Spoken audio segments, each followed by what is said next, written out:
Hello, chat. Welcome back. Let me immediately undeafen. There we go. We are back for chapter 2 because y'all really, really wanted it. I'm gonna immediately turn off the music as well because we don't need that. We're gonna read chapter 2 here in a second.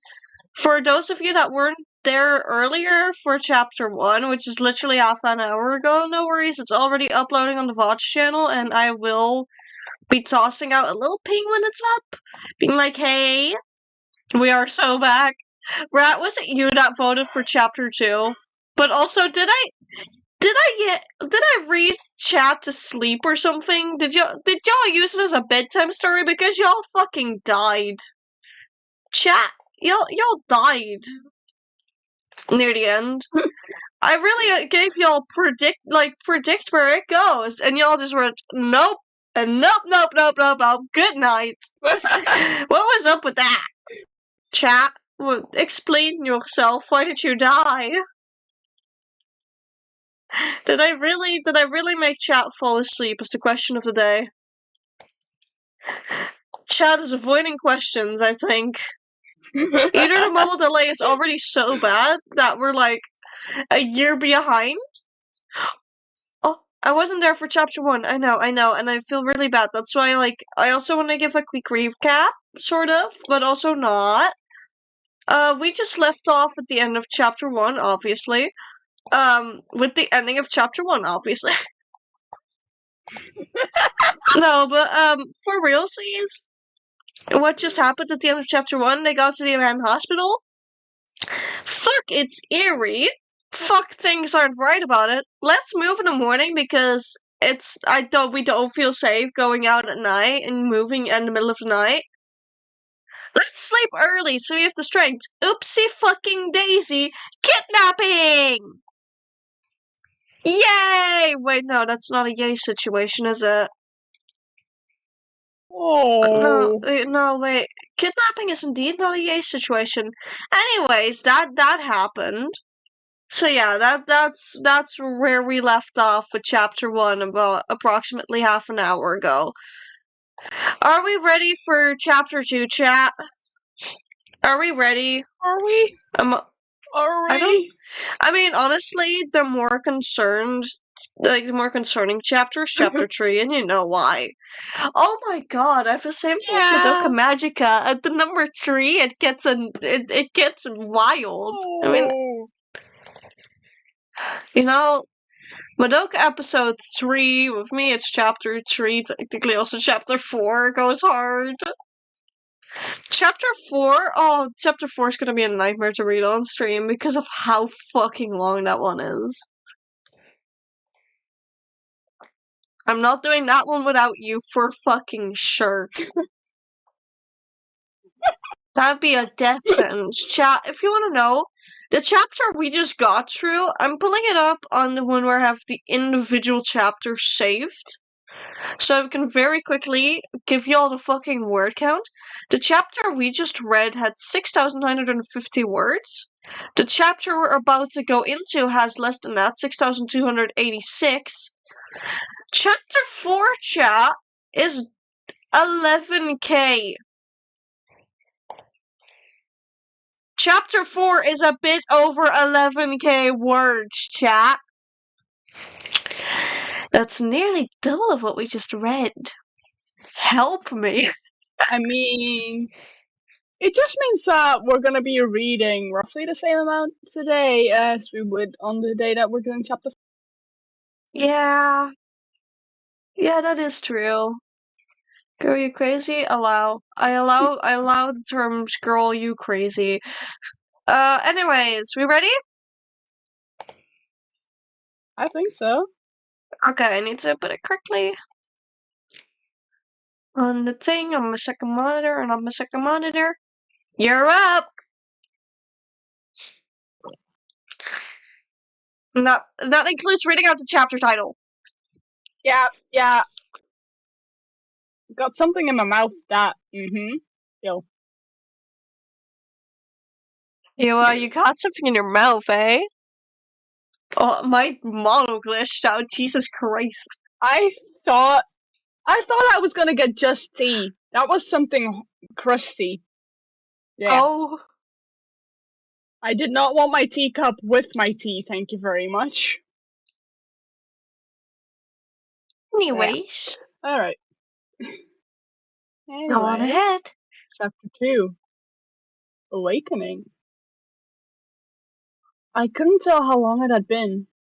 I couldn't tell anything really. When I first came to, I couldn't even see. I couldn't feel. Everything was white, but also nothingness. I'd slip away and surface into that nothingness. It was like being in an ocean and fighting to keep your head above the water. Except there was no fight. We just happened. There was no way for me to tell how long I had been drifting. But as all things do, that changed. Resurfacing again into the white nothingness. Changed it from nothingness into bright white light. I could see. The world slowly turned back to focus. And as my sight was the first of my dull senses to return, I stared upwards, the ceiling. The ceiling was white, and there was a lamp in my face. The type you see when you're at the dentist, or during surgery scenes in media. A hand moved into my view, covered by a blue glove. It looked clean, but even if it hadn't, I think my brain would have been able to react. It turned off the light, and then retracted, no words spoken. I couldn't remember how I got here. I couldn't remember much of anything. The last thing that I remember truly was being outside somewhere with my friends. Wait, my friends. Where had they gone? As I thought of them, more started to slip into my brain. My senses reawakened themselves from whatever slumber they'd been in. I could smell the strong scent of chemicals, of bleach. The place had been cleaned, according to my nose. I could feel straps around my body. I was on a table, and I couldn't move. There was an awful foul taste in my mouth, which I couldn't place at all. As my hearing returned, all I could make out were the words, "Successful experiment." My head ached so badly as I remembered more of what had happened. We had been in a hospital, exploring it. We saw something. Oh yeah, wait. It had been in weird disarray, as if evacuated in a hurry. We went to bed because we wanted to leave early, and then my mind halted itself at the thoughts racing before drumming into my skull one thought that filled me with dread. We all got taken. Where are they? And as that thought came to me, I could feel my body push against the restraints, though I still couldn't move. Where are they? I tried so desperately to get out, but as I opened my mouth and formed it to speak those words, barely a sound left my throat. I couldn't speak. My throat felt dry, too dry. Another experiment who was immediately choosing to try and struggle our way out. You may be a success for many, and I truly mean many, before you failed. But darling, trust me when I say that you won't be able to wriggle yourself out of these restraints. The one who spoke had a rather sassy tone, and you could hear the tapping of her shoes as she walked closer, until I could see her. She had bright ginger hair, flowing every which way in rich curls, her eyes bright green, almost glowing even, and her face was one full of freckles. As I saw more of her, I saw that she was holding a clipboard with a pen neatly attached to it, though she held it in such a way that I couldn't see what was on it. By now, the dryness in my throat had become painful. Well now, worry not. We'll remove those restraints shortly. We just need to run a couple of tests before that. You'll be giving anesthetics, so it won't hurt a bit. She was now reaching for a syringe as she spoke, pain automatically filling me as the needle came closer. I shut my eyes tightly right as it got to my skin, but much to my surprise, I couldn't feel one bit. There, that should work soon. Now, I have to go check on your companions. No need to worry, they're all alive and well. And she walked off. She had an air of hurry to herself as she left, and shortly after I heard the door shut, two more people in lab coats and surgical face masks walked up to me, both silent, but you could see a sense of remorse in their eyes, almost to say sorry for something. I worried that it'd be for whatever was about to transpire, but again, to my surprise, nothing too drastic seemed to happen. They'd taken some blood, checked some things which, honestly, I didn't know much about, but none of this seemed to warrant anesthetics. Maybe the lady from before wasn't all that bad? After whatever test they'd run, one of them finally spoke. Seems like all vitals are normal, and we truly have a success on our hands. I can't believe this batch made it, though. His voice was deep and a tad shaky. What did this mean? This batch? Before I could dwell on it further, Dieter slowly and carefully started removing the restraints. Don't sit up too fast. You're probably scared. I get it.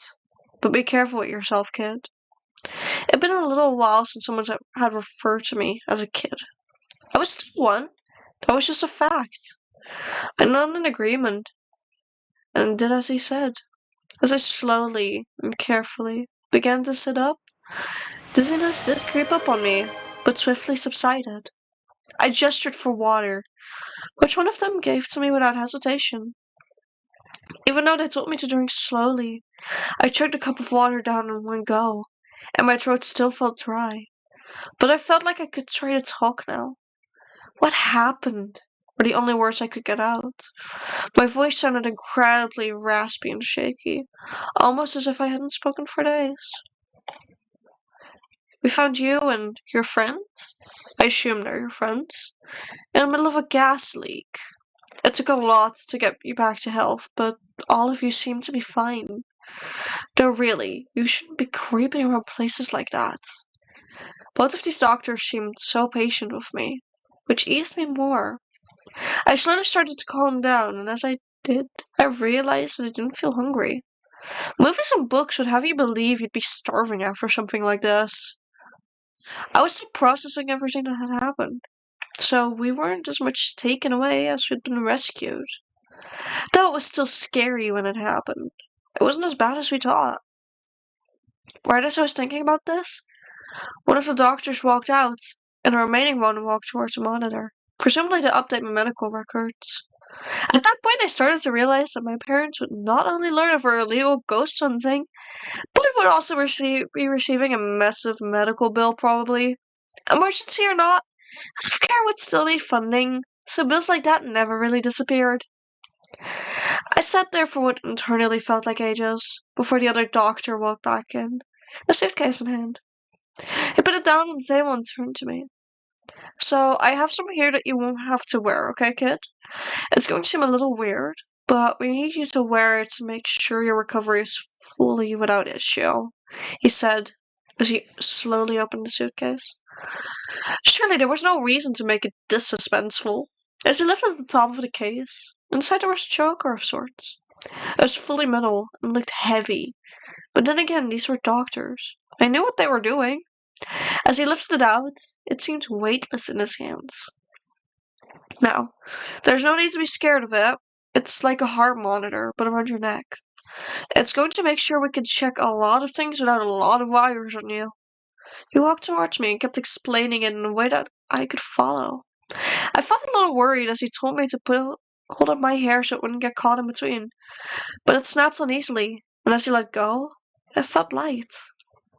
It weighed as much as a small necklace. It felt like it was barely there. My mind eased upon realizing it wasn't heavy at all, and my muscles, which had tensed up, started to relax. I think I wanted to calm me down further, because the one by the monitor showed me a heart monitor on screen. I couldn't read it too well, but the spikes seemed close together to me. which my heart was still beating rather fast. Everything that had just transpired was scary to me still, despite how comforting these doctors tried to be. So, I have some good news and bad news for you. The good news is that you'll get to see your friends in a little bit. The bad news is that you have to remain here for a bit with them in order to make sure you do well. My heart sank. As much as I had started to hate my dad, I knew that I'd miss him too. Everyone else probably would have had the same news, and as I asked if we could have anyone's visit, I got a disappointing no. But don't pass. I kept convincing myself that these were medical experts, and therefore knew what to do. After telling myself that for the 7th time, there was a knock on the door. Though instead of opening it, the doctors looked at each other, and then at me. I was told to follow them, and follow them I did. I walked out into a hall, which was mostly polished white tile, and that lacked any windows or decoration. There should double and enter. Oh, alright. We kept walking until we arrived at a room which looked eerily like a school auditorium. There were lunch tables and a small podium. And on that podium stood the same lady from before. There were 6 tables, and 5 were occupied. I looked around hurriedly, trying to see who was there. Sam, Chris, Zeke, Yellow, and Daniel. Those 5 had been seated, all with 2 doctors by their sides as well. But Friara was nowhere to be seen. I looked up at the doctors for answers, but they urged me silently to sit down first. I reluctantly did. And as we were the last one seated, the lady began to speak.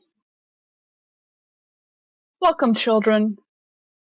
My name is Jade Suzanne Plume. You can call me Dr. Jade, or Dr. Plume. As some of you have been told by your doctors besides you, we found you all after a gas leakage. You've been brought here, and whilst you are okay now, you are all to stay here to be monitored for further symptoms. Whilst visitors may not be allowed, we've compromised in ways to make up for this. But before I talk about that, I want all of you to take a good look at your medical collars. As she spoke those words, she pulled out a remote. She gently pressed the button, and I noticed a faint green glow coming from one. And as I looked around, I noticed faint glowing colors from the others' collars as well. Though I also noticed a letter and number, which was where the light was coming from. As you can see, all of you have a special color and code. These are we use here to make your stay a bit more special and fun for you. Now, I want the kid with the code G0 to stand up. We all looked at our own colors, holding our hands to make out the shapes by using the light. But whilst none of us could really see well, Yubble stood up. Ah, yes, you. Your special name in this place is God. We thought it'd be fun to name you after gods to make you feel powerful, and like you can recover swiftly. You may sit now, God. Will the child with the code G1 please stand now?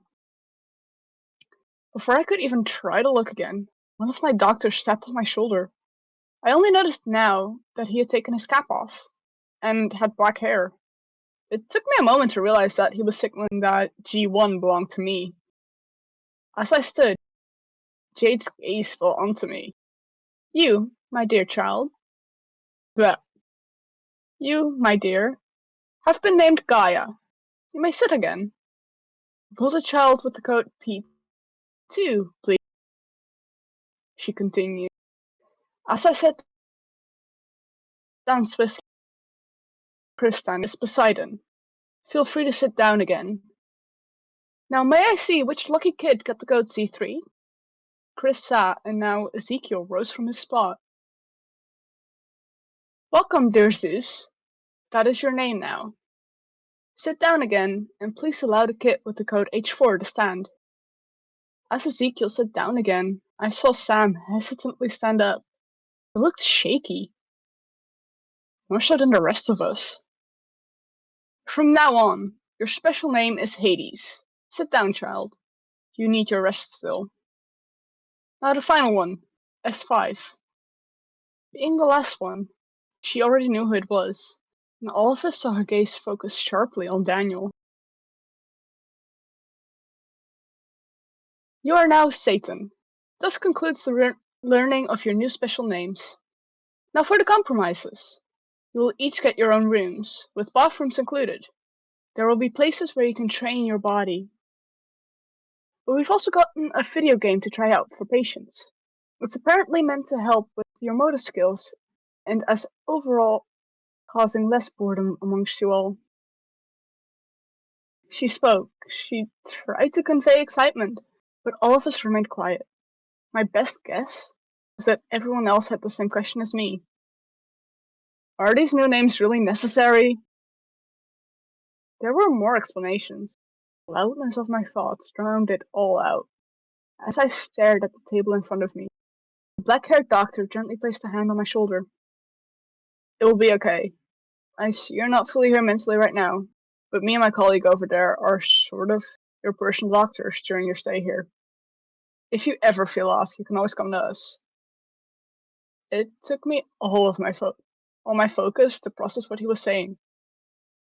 But as I did, I felt a slight sense of relief wash over me. They had been kind earlier, and I wasn't too fond of constantly switching doctors, so at least I'd be able to stick with the ones I already slightly knew. Both Jade and the doctors beside me tried to convey more information, but my mind completely drifted off. It only really shook awake again after I noticed someone placing food down on the table. It was a regular sandwich, and a small cup of what seemed like yogurt. I still wasn't feeling hungry, and the thought of eating felt oddly unnecessary to me. Regardless of that, though, I took slow bites of the food in front of me. I fully anticipated a ravenous hunger to overtake me and force me to shove my food down. But it didn't. I still couldn't feel hungry. Now that I really thought about it, I hadn't felt thirsty either. When I asked for that cup of water earlier, it was to make my throat feel less dry. But it wasn't real thirst. Jade's clapping hands somehow snapped me out of whatever spiral I had been in mentally, and fully snapped me back to reality. We were to be shown to our rooms, and then we'd be given personalized schedules. All I wanted was to talk to my friends, but I was ushered away, following my doctors, who I'd now learned to be named Marcus, the one who was the one with the black hair, and Andrus, the one who was still wearing his cap, but I spotted blonde hair poking out from underneath it. It's on pass. There were two main halls alongside this auditorium of sorts, and I was taken to the one on the left of the podium. When walking into the room before, we had walked past the podium, but now we were walking the other way. It seemed like there was a thick wall between the auditorium and this next room. It looked an awful lot like a proper school gym, basketball hoops and all. This was one fancy hospital. When I looked to my right, I saw us walk past two doors, before stopping at the third at the end of this hall. G1 was engraved into a metal plaque that was fastened onto the door, and Anders was kind enough to open it for me. As he did, I walked into what looked like a college dorm of all things. There was a bed in the corner, which had already been made, and even had a plush ready for me. It was a small teddy bear, probably one of those donation plushies. Against the same wall as the bed was a desk, with a notebook lying open, and a pen beside it. On the left wall there was a door, which I was told led to the bathroom. On the wall which you'd face the second you got in was a corkboard, but no window. There were no windows anywhere in the room. Where are the windows? Slowly I'd realized that I hadn't seen a singular window yet upon entering this place. Well, the people who built this place forgot a few things, including windows, Marcos answered. He seemed nervous answering it, but shrugged it off. I turned my gaze to the notebook, and Andrews, who seemed to notice it, went on to explain that I should use it as a journal, to document how I was feeling mentally and physically. That way they knew if something was wrong, and what would be wrong. I didn't protest much. I didn't mind writing down journal pages. Though I wasn't too keen on them snooping in my personal journal. Though I quickly realized that I didn't have to use it as a diary, and I could probably hide it if necessary. It took me a little bit to notice the paper that was folded underneath the notebook. It was the schedule mentioned way earlier. There were no set times on anything, except for dinner. It was more like loose guidelines rather than a strict schedule, which I quite enjoyed. Breakfast would be between 1 a.m. would be until 1 a.m. Pardon me, chat. Breakfast would be until 11 a.m., lunch would be between 12 p.m. and 2 p.m., and dinner was set strictly at 6. Besides that, there was a section between breakfast and lunch marked as training. When I looked at Andrews and Marcus for answers, they told me about how it'd be good for my physical recovery to get myself fit. It was odd that they marked it down as training, but it checked out.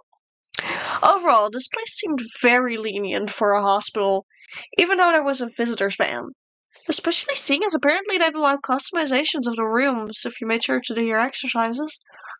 My mind once again drifted to how all of us would put our parents in financial debt with how fancy this place and treatment seemed, and I couldn't help but feel guilty.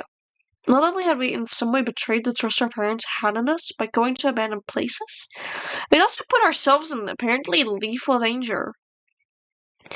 I didn't have much time to drift though, as I noticed a clock on the wall. It was a nice display one, showing the time in military time.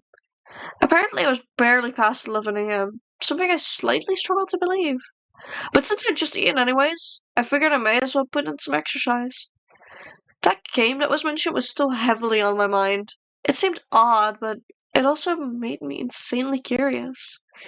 Seeing as it was training time anyways, and it was meant for motor control, I figured I'd give it a go. Apparently, it was on its own separate room, which was in between the auditorium-like place and a gym that was outside everyone's rooms. I'd already felt like the wall was weirdly thick, but now it made sense.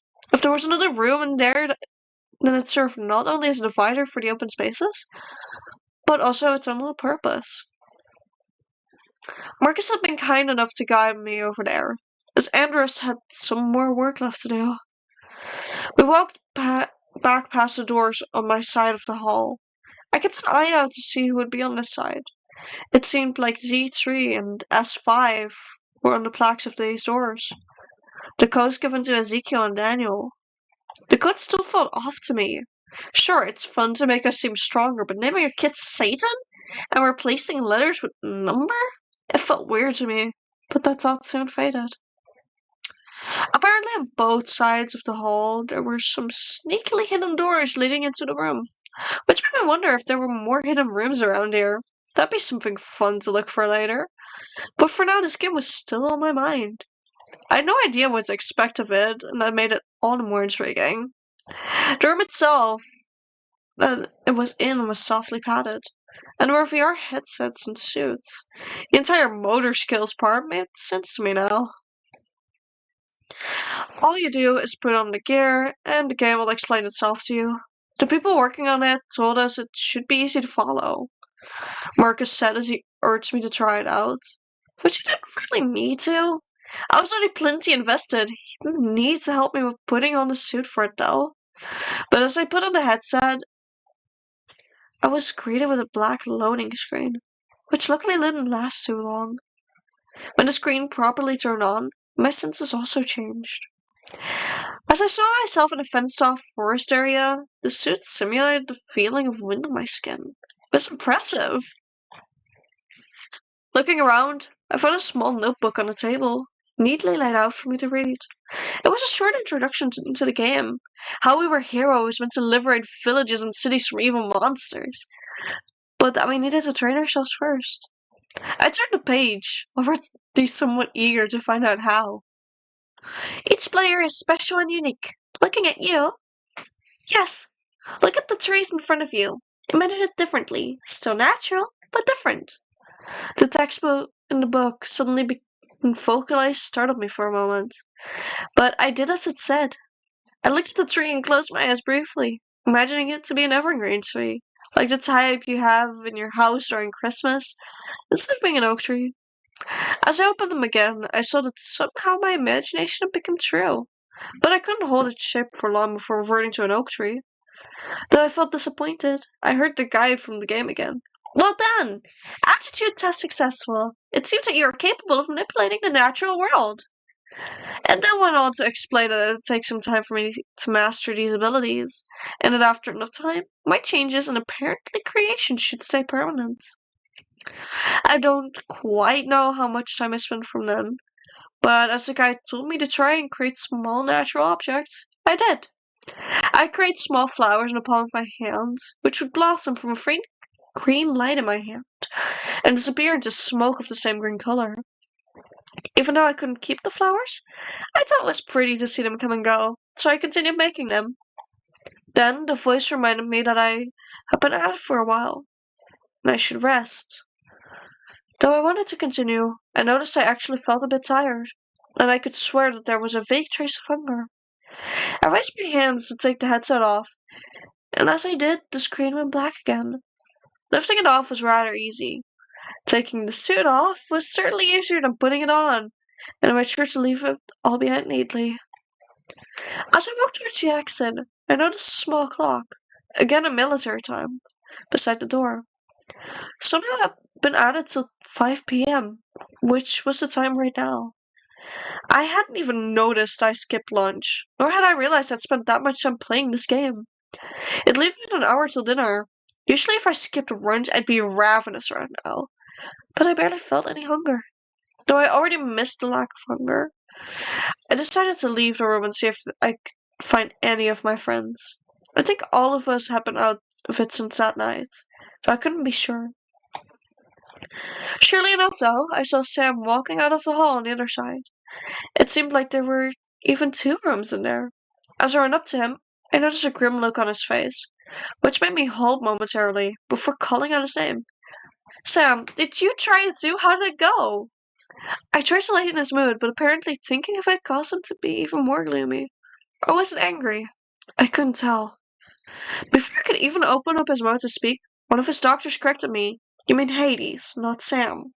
Dr. Plume is very insistent on everyone, including you kids, using those names.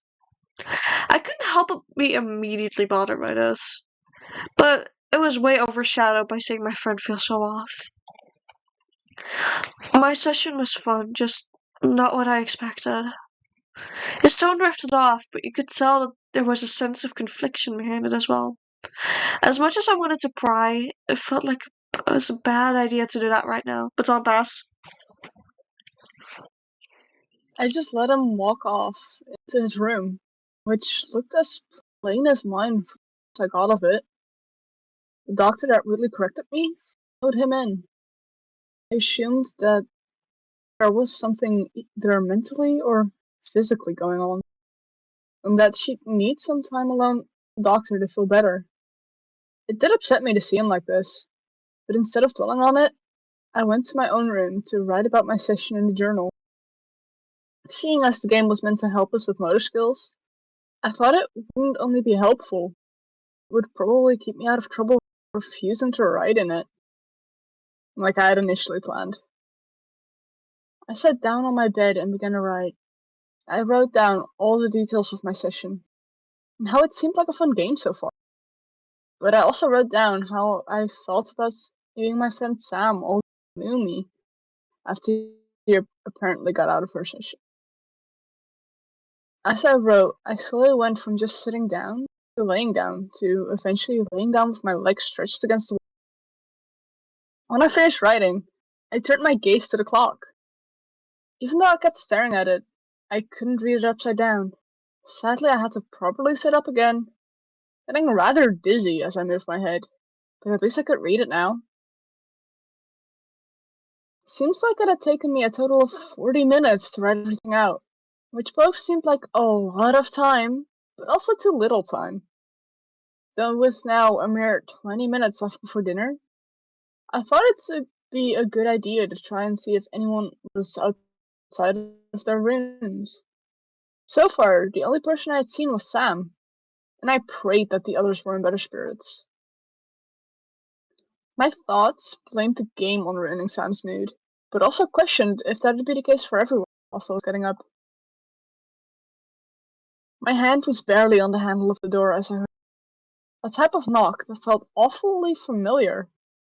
Opening the door revealed Chris standing in front of it. His face was slightly contorted with worry, which soon subsided as he saw me. I didn't even get the time to say hi before he reached for my arm and dragged me out of my room. Rose, everyone's been worried about you, so I'm dragging you with, he said stubbornly as he led me to the auditorium. Seems like I had missed a plan being born in the friend hive mind, as everyone was there. Even Sam sat at the table, who looked like he was doing a bit better at least, which eased my mind a lot. I saw Daniel and Yebel sitting next to each other, both giving me a look of relief as I was dragged towards them. Ezekiel, who seemed lost in thought, snapped out of it and smiled at me. And of course Sam, who seemed less gloomy than before, but still slightly upset, almost bittersweet even. Finally, we're all together again. Does anyone else feel really weird about this? Does anyone else feel really weird about... Hill gestured vaguely around him as he continued on. All of this? There were murmurs of agreement from everyone. We all tried to keep our voices down somewhat in order to the doctors. They may be here to help us, but that still didn't change that all of this was weird. The fact that there were no windows, these codes and names, and the overall layout of this place. Not to mention the rule against visitors, which I kept nearly forgetting about, despite how much it affected me. So, what do we do? Daniel's voice was softer than almost defeated. You could tell he wasn't thrilled at all by being here. Nothing. These are doctors. We're being taken care of. Eventually, even doctors have to let us go. Even despite all that, there really isn't anything we can do. It was Sam's voice of reason. Or, in this case, voice of despair. As much as all of us hated to admit it, he was right. Even if something was wrong, which we had no means of proving, we wouldn't be able to do anything. We were powerless against these adults, who made time in their lives to help others, including us. Silence fell at our table for a bit, before Ezekiel started up another topic of conversation. The game. So did anyone else try that game thing, or just me? Both me and Sam raised our hands at the notion. Seems like only us three had given it a go. Yeah, what do you think of that starting forest area? It felt bland at first, but it seemed more lively at the end of my session. Looking at both of them as I spoke, I noticed confusion forming on their faces. What do you mean, forest? My starting area was a canyon-like place, Ezekiel spoke, swiftly followed by Sam. Mine was a graveyard. As she said that, I started to realize why he might have been upset earlier.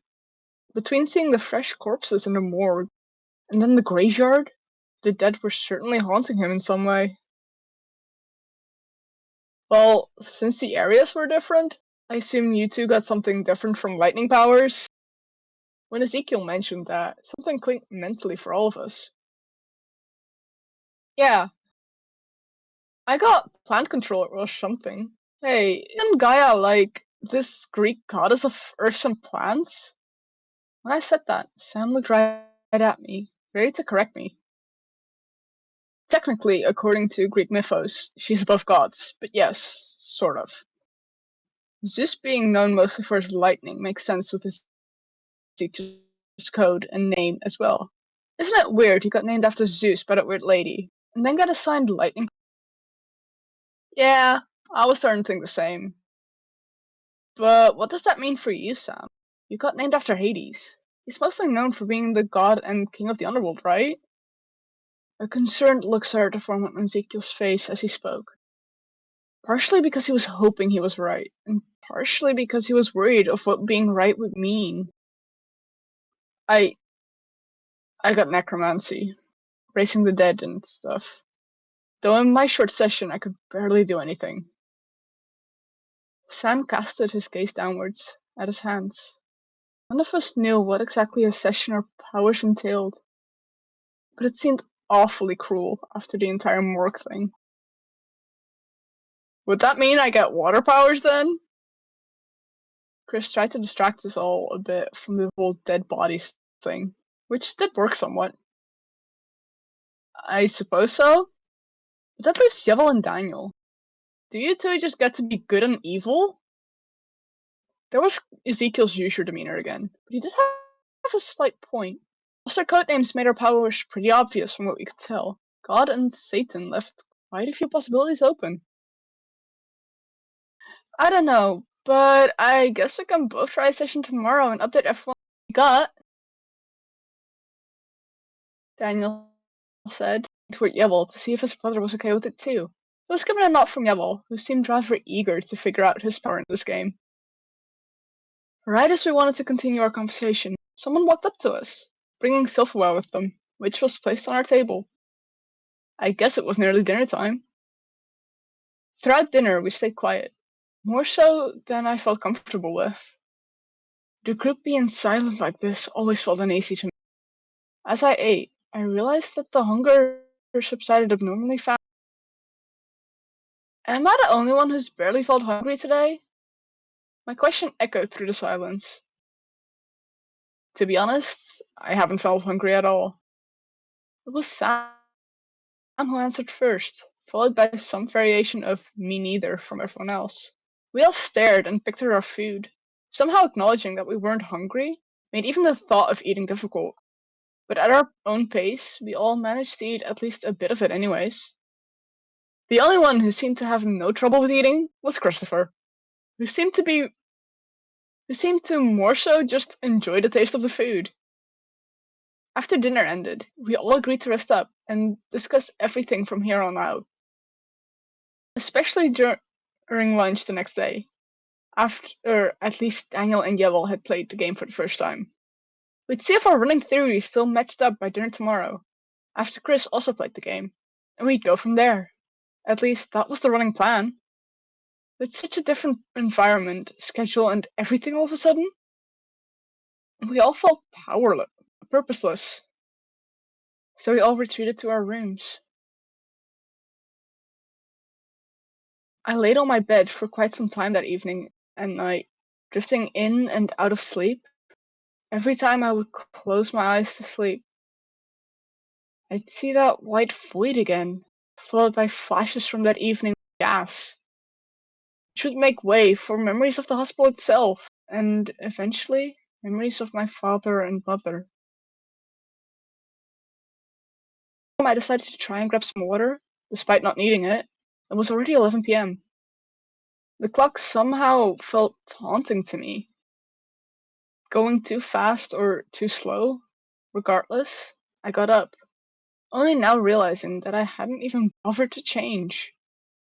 What I had neglected to realize somehow was the small dresser which was built into the wall.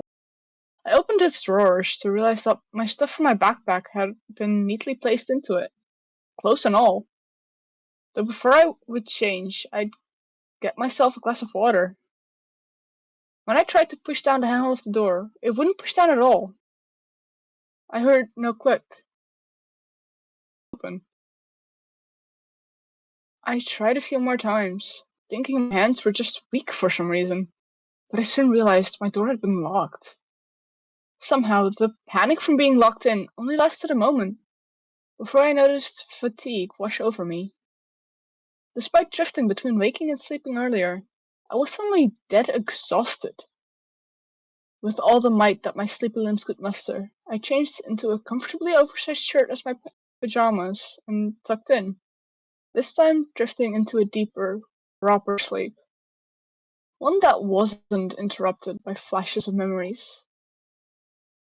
And that's the end of chapter 2, everybody. What did we think of chapter 2?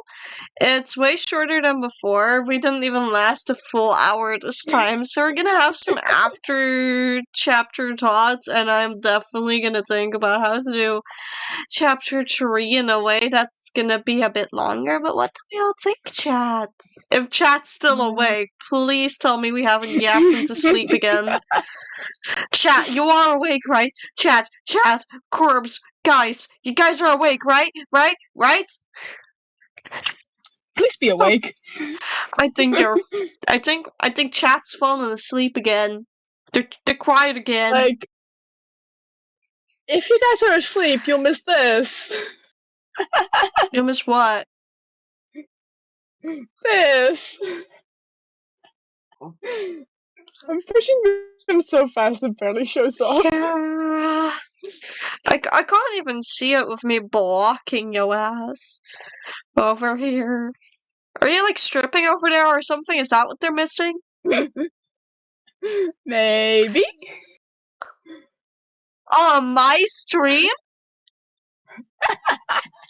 You're the one who gave me these toggles. You're the one using them. But chat, how do we feel about the first 2 chapters this far? Jesus Christ, stop stripping! What am I to do with you? But chat, how do we feel about chapter 2? We like the second chapter, chat? Hold on, wait, no, not prediction. New poll. Thoughts and opinions. I'm just gonna make the options thoughts. Okay, it was meh. And then opinions. I liked it. There, we have thoughts and opinions. Is the poll? So chat, share your thoughts and opinions. Oh my god, that's the dumbest way I've ever done it. Thank you to the person who has voted opinions so far. Hi. That doesn't count. You're reading with me. Plus, you've already read it before and shared that you've started growing a hyperfixation, buddy. Eh?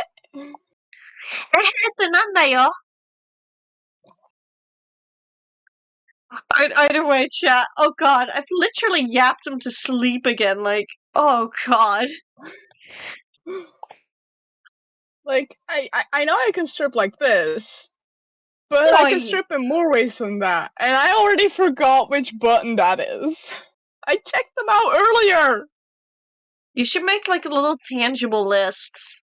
I have a list somewhere. Frame it on your wall. Once again, did not look for them. Where's my little paper?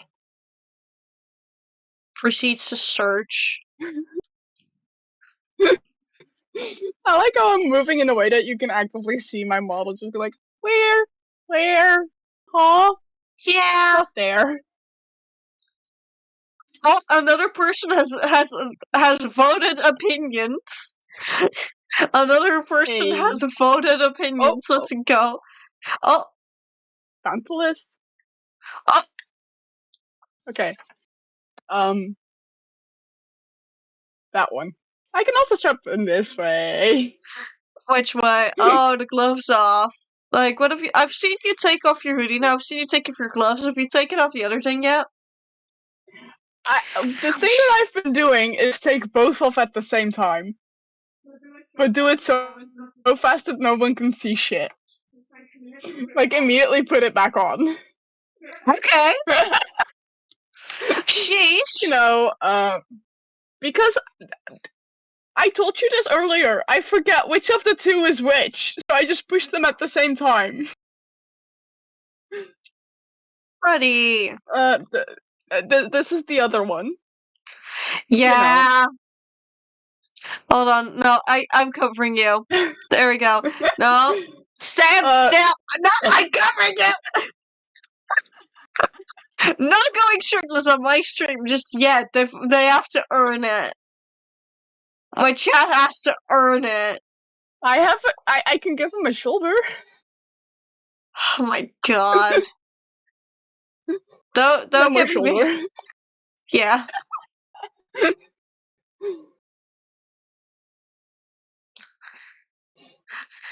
I mean, I can also take my bracelets off. I vaguely regret giving you some of these toggles, but at the same time, they're too good. Teehee. Yeah.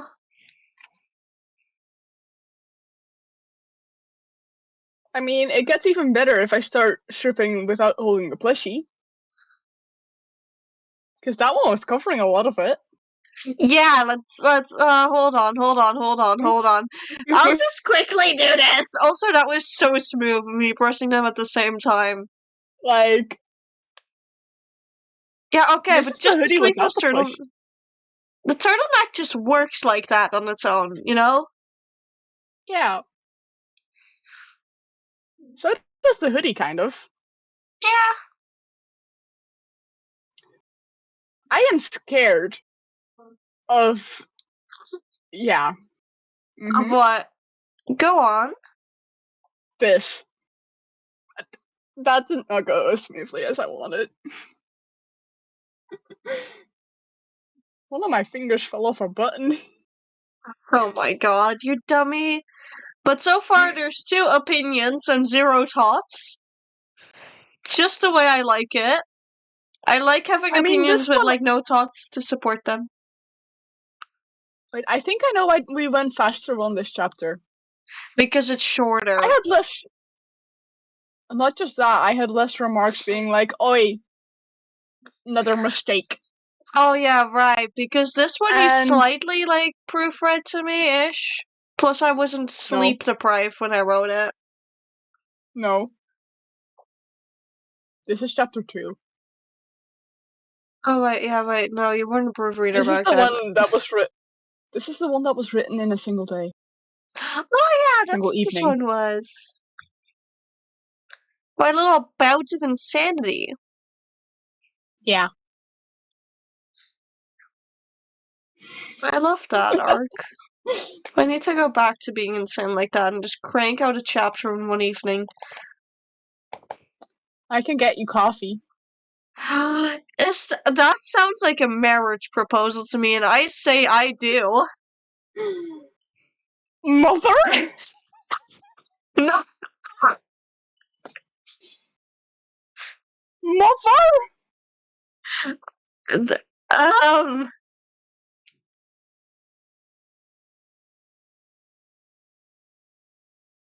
Yeah, I have no words for myself right now. Bye. Gosh. Either way, I'll take the coffee, thanks. I'm keeping an eye on the poll, but there's two opinions, still no thoughts. Again, just like I like it. Very many opinions in my brain and like 0 thoughts to back them up. All opinion, no thought. Yeah. See, that's what humanity was supposed to be. Wait, no, that's just Twitter. Chat with the poll, we've accidentally recreated Twitter. I hate to say it, but there is accidental Twitter in chat. Via the poll. I need someone to put some thoughts in there.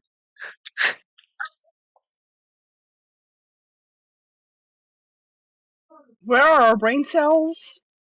Where's the chat? Where's the chat gone? Where are my quirps at? The quirps have become fucking rocks again, clearly. This is what happens when you read to the Space Crows. They become rocks again after some point, and then it's all different and difficult. Yeah, and then they wake up again in the real world, and it's like really annoying because it's like sleep-related ping pong. Like, imagine someone like being read to sleep and arriving here and being like, it's our space peacock. Oh my god, hi! I didn't know I came to visit you in my sleep. Hi, and then I'll be like, I'm gonna read you a bedtime story, and then it's just like they fall asleep here, so wake up in the real world again, and then they fall asleep in the real world again, and then they come back to visit me, and it's like continuous visiting. Like that's gonna be the worst bout of sleep someone's gonna have. Oh, we are making their sleep worse. Yeah. Mm. This is why you shouldn't fall asleep to trauma, chat. Mm. Stop being sad over there, you wet sock. Yes, the nickname has now officially made it on stream. Oh no! Oh no! The way I have saved you in my actual fucking phone has made it on stream. Get wet socked. Oh. Oh, come on, you know it's fitting. Now.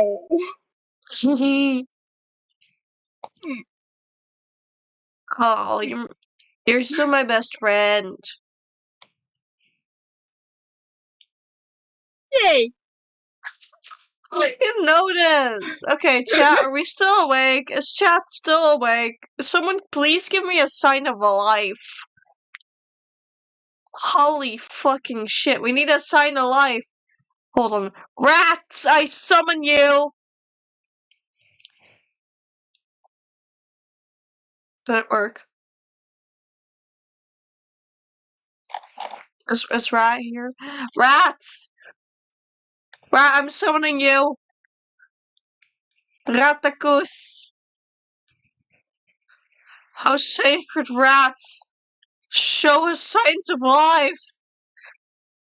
If Rat's dead, then my fucking career is over. Like, without Rat here, what am I to do? Who am I without my faithful rats? No.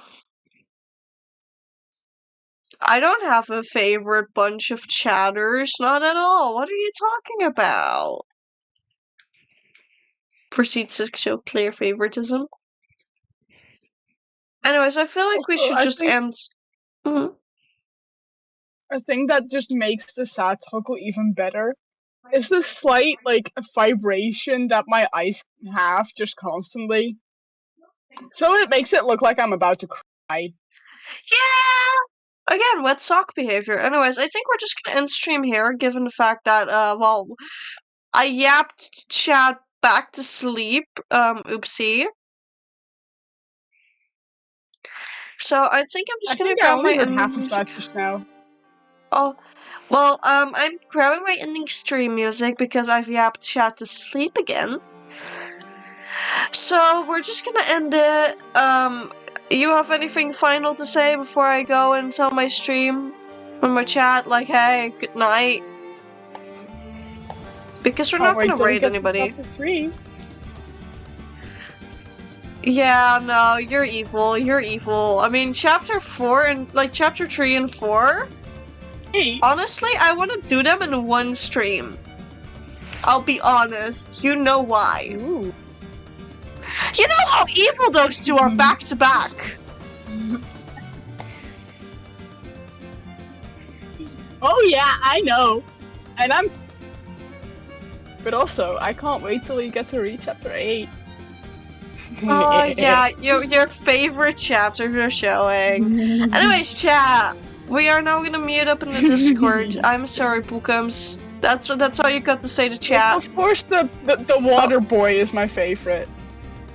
Yeah, of course. I mean, look at your tail. Look at you, just in general. Splish splash. Yeah, splish splash. Anyways, splash. Deafening up King. So, chat. Thanks for streaming. I'm gonna back up. But chat, for the ones who are still awake, we're gonna be ending stream here. It was lovely having y'all here. I can't believe we did 2 separate streams tonight to read 2 chapters, while the original idea was like a chapter a month or something. So yeah, chat. Excuse me? Anyways, I hope everyone has a good night. I hope everyone eats, rests up, drinks some fucking water. I hope this one behind me gets some fucking water splashed on his face. Fucking Teehee. I'll see you all next stream, which is probably somewhere this weekend. I'll see you all then. And hey, love you all. Y'all are amazing. Bye-bye!